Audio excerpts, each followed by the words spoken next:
The old grandfather clock in the lawyer's office struck 3 as Mr. Patterson shuffled through my grandfather's will.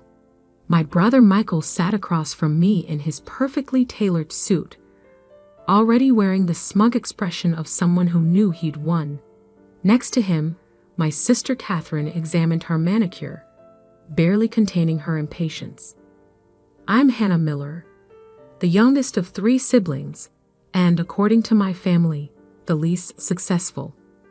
While Michael ran his investment firm and Catherine managed her luxury real estate business, I had chosen to study environmental science and sustainable agriculture, choices that had made me the family disappointment.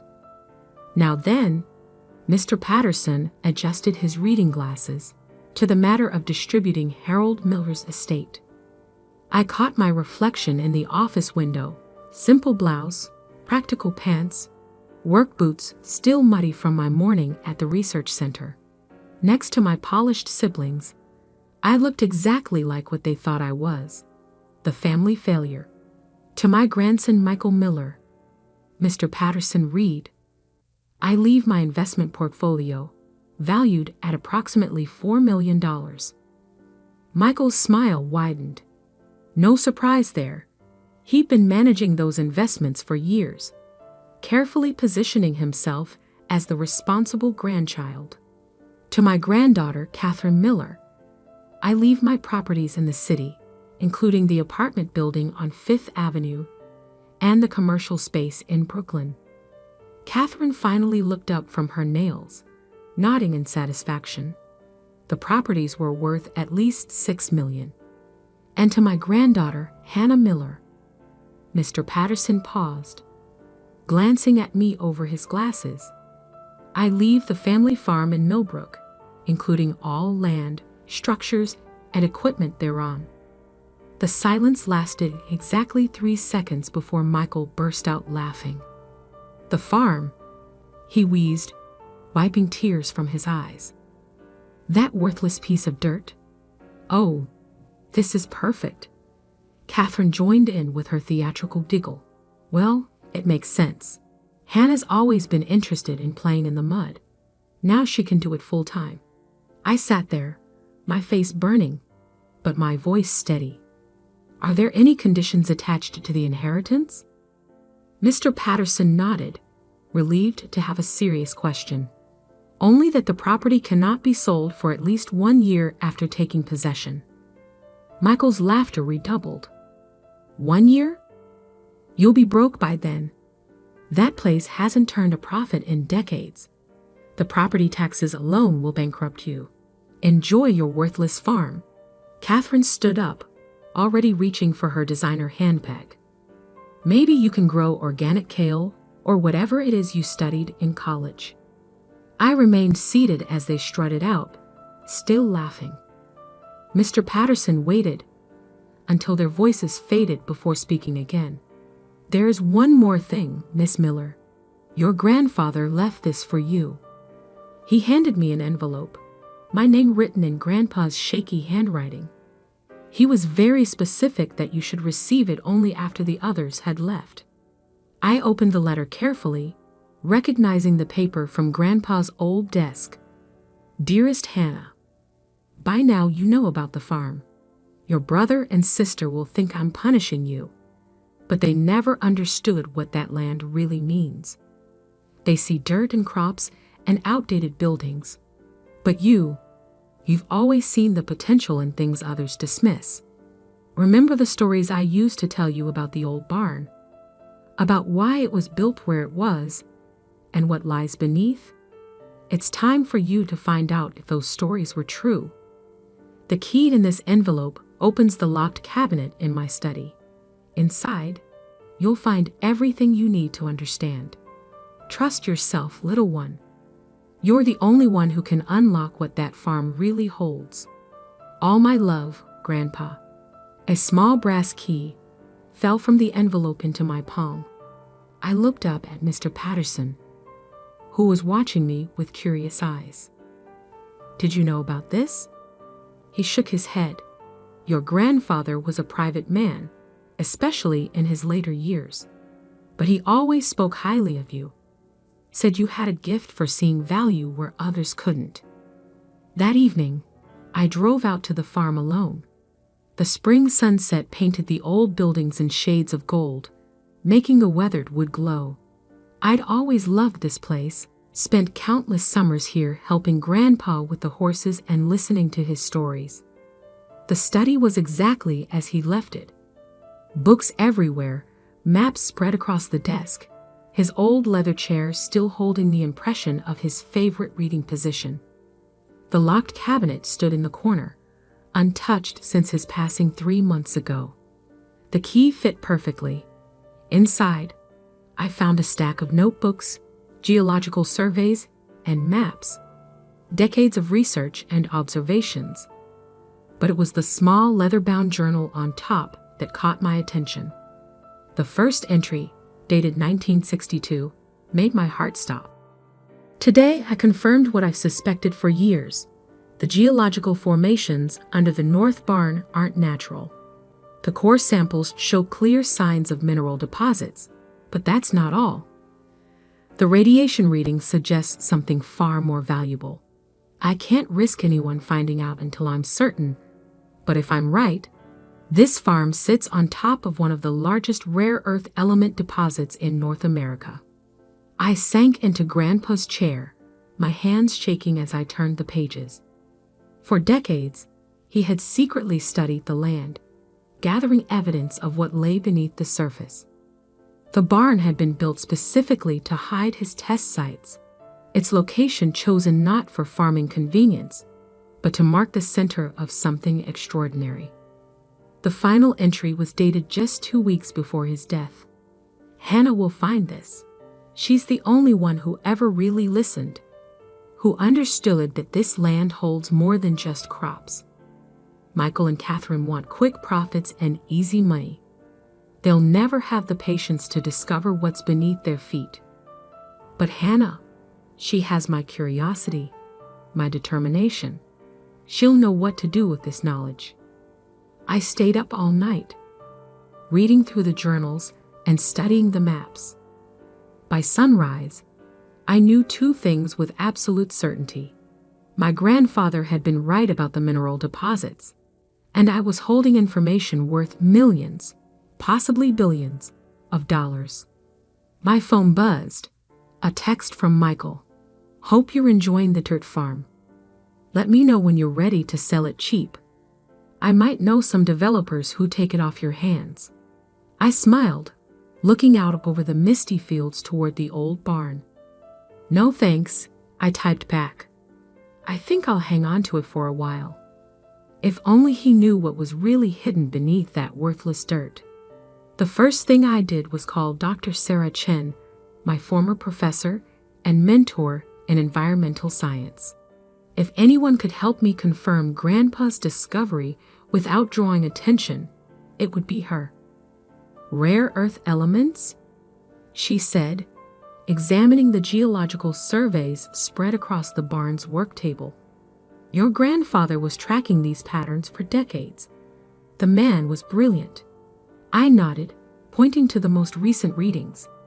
He used old equipment, but the signatures are clear. I think there's a massive deposit under this entire northern section. Sarah walked the perimeter of the barn, her instruments beeping steadily. Hannah, if these readings are accurate, this isn't just a deposit. This could be one of the largest rare earth element finds in the country. Do you understand what that means? I did.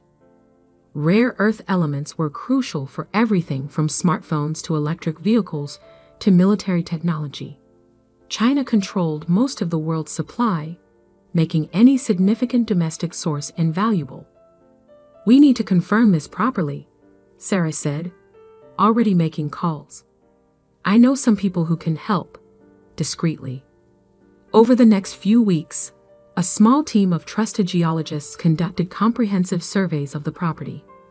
They worked at night, using advanced equipment that would have seemed like science fiction to Grandpa, but their findings confirmed what he had suspected all along.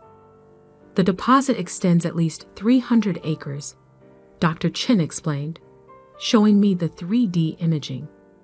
Preliminary estimates suggest over 100,000 metric tons of extractable rare earth elements.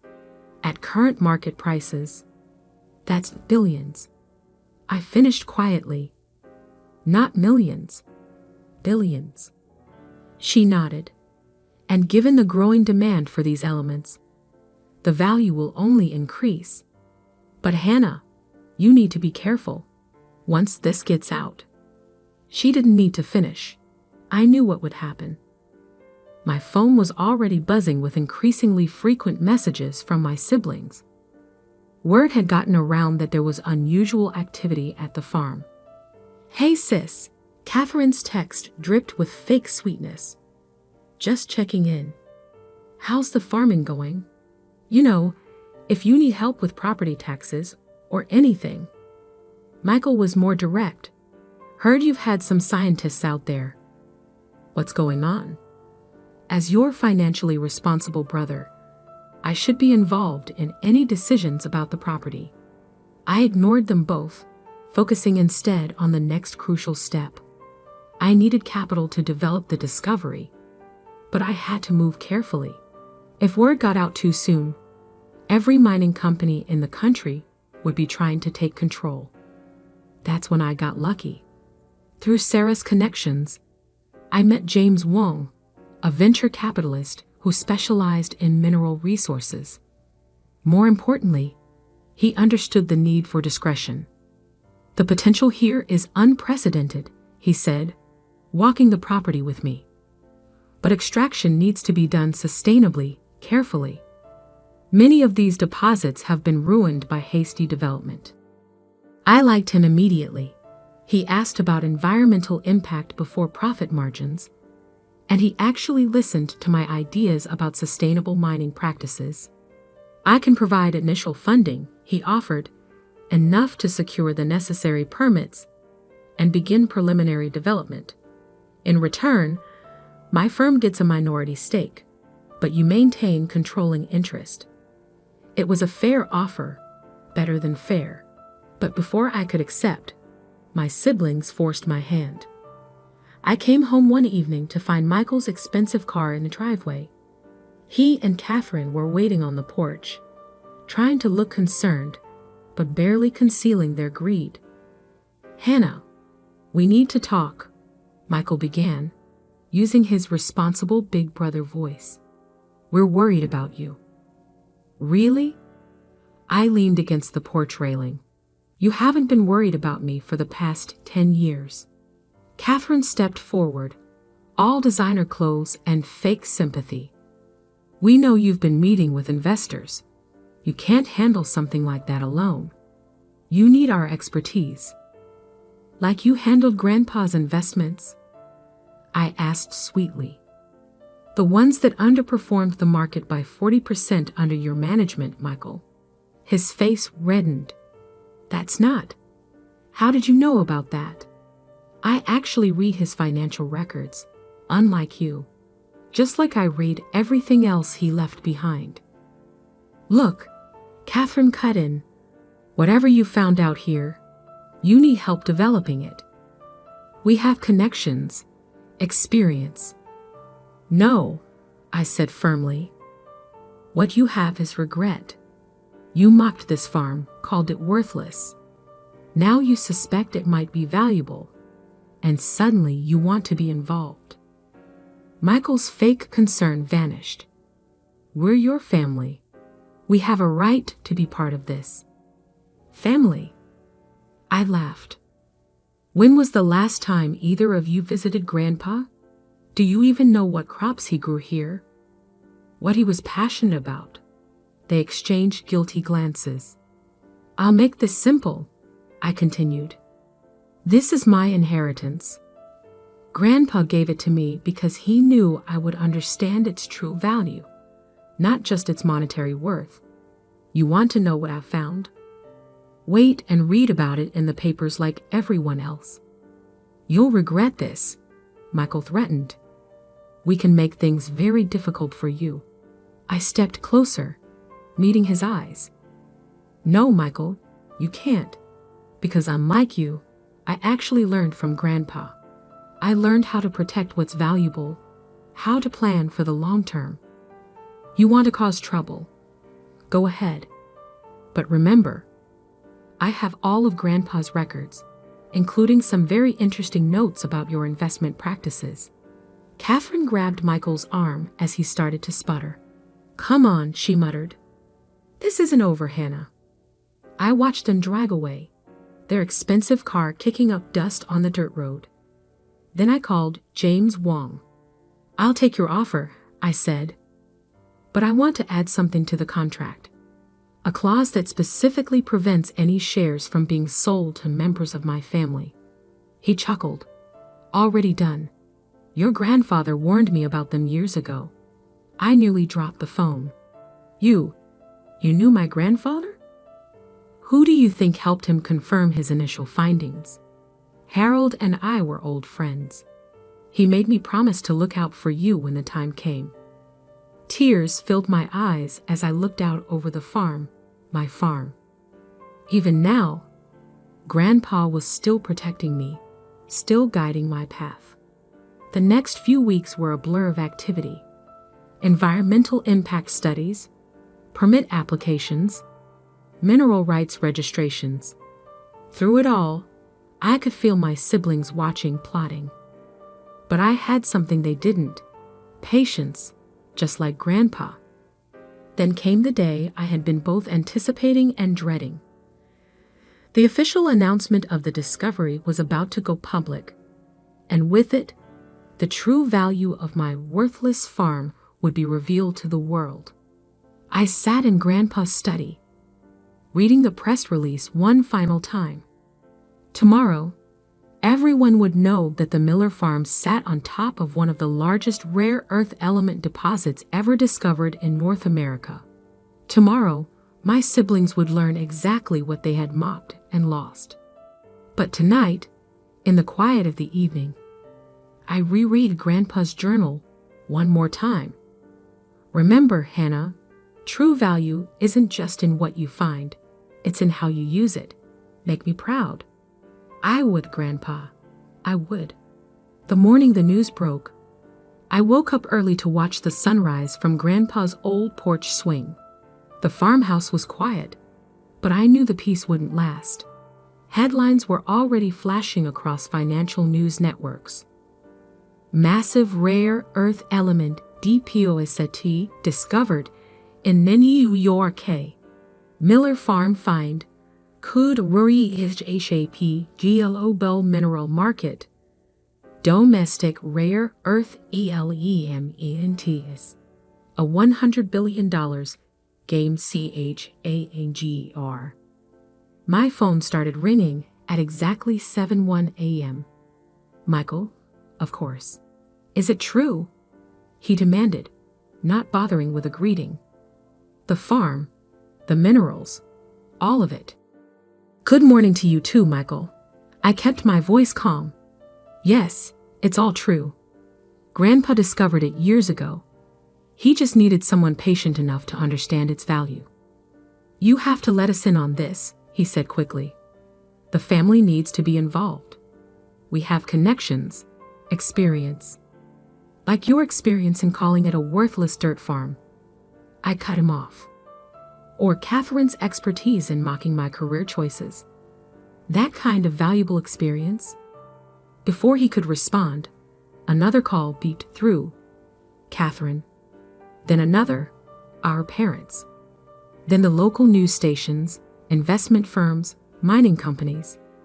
Everyone wanted a piece of what they had all dismissed just months ago. I let most of them go to voicemail, but I did take one call from Mr. Patterson, Grandpa's lawyer. Your grandfather would be proud, he said warmly. He always said you were the only one who truly understood the value of patience. Around noon, a sleek black car pulled into the driveway. Michael and Catherine stepped out, both dressed for business, both wearing their most convincing smiles. Hannah, Catherine called out, walking toward the porch. We've been trying to reach you all morning. I stayed in my seat, noting how strange they looked here. Designer clothes against the backdrop of weathered barn wood and growing crops. Whatever you're here to propose, I said quietly, the answer is no. Michael stepped forward, straightening his tie. Just hear us out. We've already spoken to some investors. Major mining companies are interested. We could turn this into billions. I already have, I interrupted, pulling out the latest valuation report. The preliminary estimates were conservative. With sustainable extraction methods and proper development, the deposits are worth close to $100 billion. They both froze, their faces paling as the number sank in. But how? Catherine stammered. You can't have arranged all this alone. Actually, I did. Well, with help from the people Grandpa trusted, not the family who ignored him. I stood up, facing them directly. Did you know he spent his last years studying geology? That he took night classes to understand mineral analysis? Of course not, because neither of you visited him unless you needed something. That's not fair, Michael protested weakly. No. When was the last time you asked him about his life? His interests? His dreams for this land? I walked to the porch railing, gesturing at the farm around us. You saw dirt and crops and worthless space. He saw the future, and he made sure it went to someone who would see it too. Catherine's composure finally cracked. You can't just cut us out. We're family. Family? I turned back to them, my voice sharp. Let me show you something. I led them into Grandpa's study, where I'd laid out his journals and notes. Decades of research, observations, and plans, all meticulously documented. He knew about this deposit for years, I explained. But he also knew that if he announced it too soon, it would be exploited wrongly. The land would be stripped, the environment destroyed, all for quick profit. So he waited, and he watched. I opened one journal to a marked page. He watched how Michael managed his investments, always looking for fast returns, never thinking long-term. He saw how Catherine treated her real estate clients, squeezing every dollar without concern for community impact. Their faces reddened as I continued, and he watched me, studying environmental science, learning about sustainable development, understanding that true value isn't just about money. So this was his revenge. Michael's voice was bitter, punishing us by giving everything to you. No, I shook my head. This was his legacy. He gave the farm to the person who would develop it responsibly, who would use its resources to do more than just get rich. I handed them each a folder. Inside, you'll find the preliminary plans for the Miller Sustainable Development Project, a rare earth element extraction operation that will set new standards for environmental protection, a research center for developing green mining technologies, a foundation to fund scientific education. They flipped through the papers silently as I continued. This isn't just about mining minerals. It's about changing how we think about resource development. And yes, it will make billions. But those billions will do more than just make us rich. Catherine looked up, tears in her eyes. We really never knew him, did we?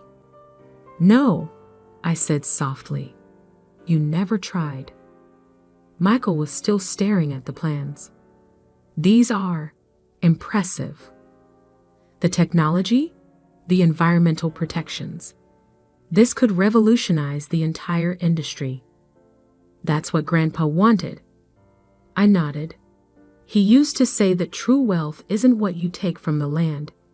It's what you give back to it. They stayed quiet for a long moment, finally seeing the farm.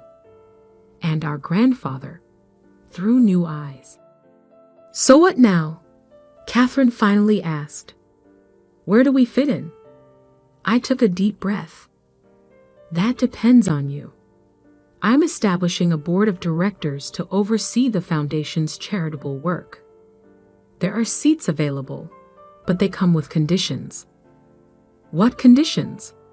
Michael asked cautiously. "You have to earn them. Spend a year working in environmental conservation. Learn about sustainable development. Prove that you understand what Grandpa was trying to build here. Then we can talk." To my surprise, they both nodded slowly. "He really was brilliant, wasn't he?" Catherine said quietly, looking around the study. "We just couldn't see it." As they left that evening, the sunset painted the old barn in shades of gold, just like it had the day I first discovered Grandpa's secret. But now the barn wasn't hiding anything. Instead, it stood as a monument to patience, to vision, and to understanding that true value often lies beneath the surface. The next few years transformed more than just the farm. The Miller Sustainable Development Project became a model for responsible resource extraction worldwide. The research center attracted scientists from around the globe. The foundation funded scholarships for students studying environmental science and sustainable technology. Michael and Catherine did eventually earn their board seats, though the process changed them more than they expected. Working in conservation taught them what Grandpa had always known, that real wealth isn't just about money. As for me, I still live in the farmhouse, watching crops grow alongside our sustainable mining operation.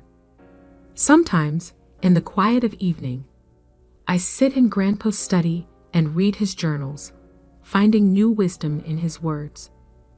"Remember, Hannah," he wrote in his final entry, "the greatest inheritance I can leave you isn't the minerals under this farm. It's the understanding that true value lies in what you create, what you protect, and what you pass on to future generations." He was right, as always. The farm's secret wasn't just the rare earth elements hidden beneath the soil. The real secret was learning to see value where others saw nothing, and having the patience to develop that value responsibly. Now, when people call the farm worthless, I just smile, because I know that true worth isn't always visible on the surface. Sometimes you have to dig deeper, be patient, and trust that what others dismiss as worthless might just turn out to be the most valuable thing of all.